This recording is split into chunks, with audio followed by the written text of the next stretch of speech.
tarde, tudo bem com vocês? Esse vídeo é destinado aos meus alunos do 7º ano A e do 7º ano B do Colégio La Salle. Bem, durante esses dias de isolamento social, a gente tem construído algumas videoaulas para que vocês possam aprender novos conteúdos e seguir com os estudos em casa, tá bem?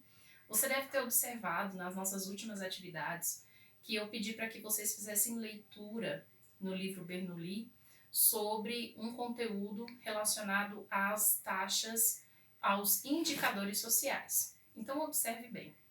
Quando a gente vai falar de população, a gente precisa perceber que nós estamos falando de um quantitativo muito grande de pessoas.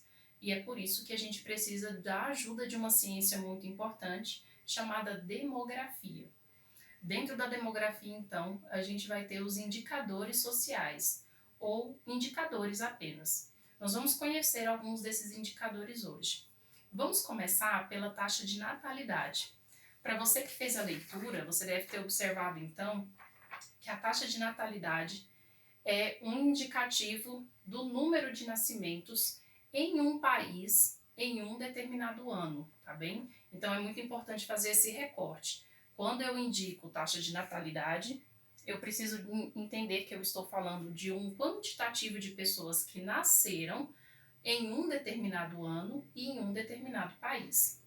Para fazer o cálculo da taxa de natalidade, então, nós vamos utilizar o número de nascimentos de um país durante um ano dividido pela população total.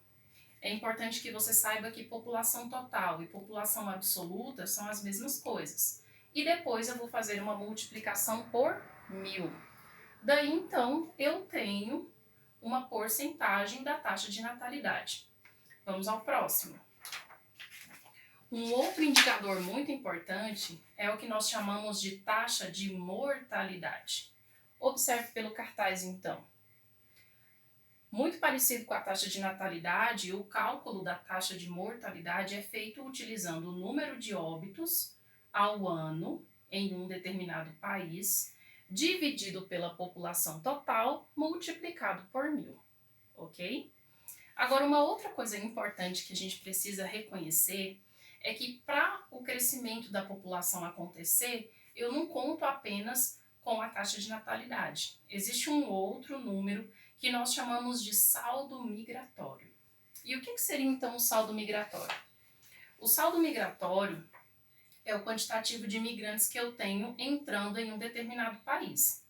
Para que seja possível fazer esse quantitativo, observando pelo cartaz, eu vou fazer uma subtração dos imigrantes pelos emigrantes.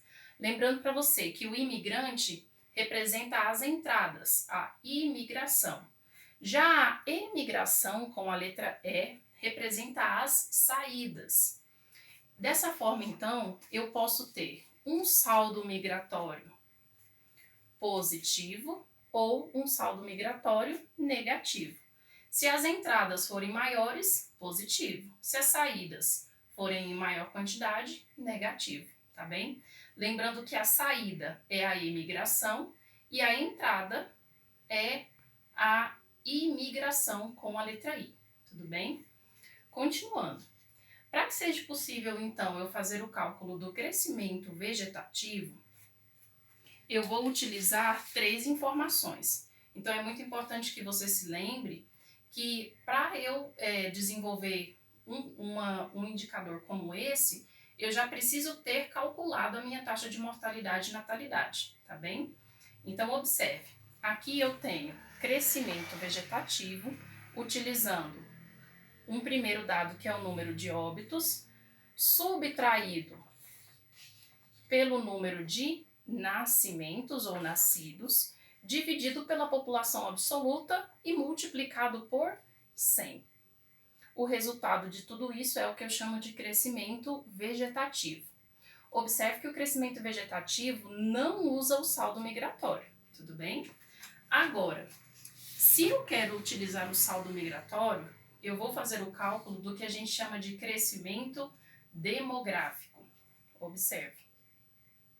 No crescimento demográfico, então, eu vou utilizar o crescimento vegetativo subtraído pelo saldo migratório. Essa foi a nossa videoaula de hoje. Eu espero que tenha sido de bom proveito para vocês. Esse conteúdo vai se anexar com outras coisas e nas próximas aulas a gente vai falar bastante sobre essa ciência chamada demografia. Até mais!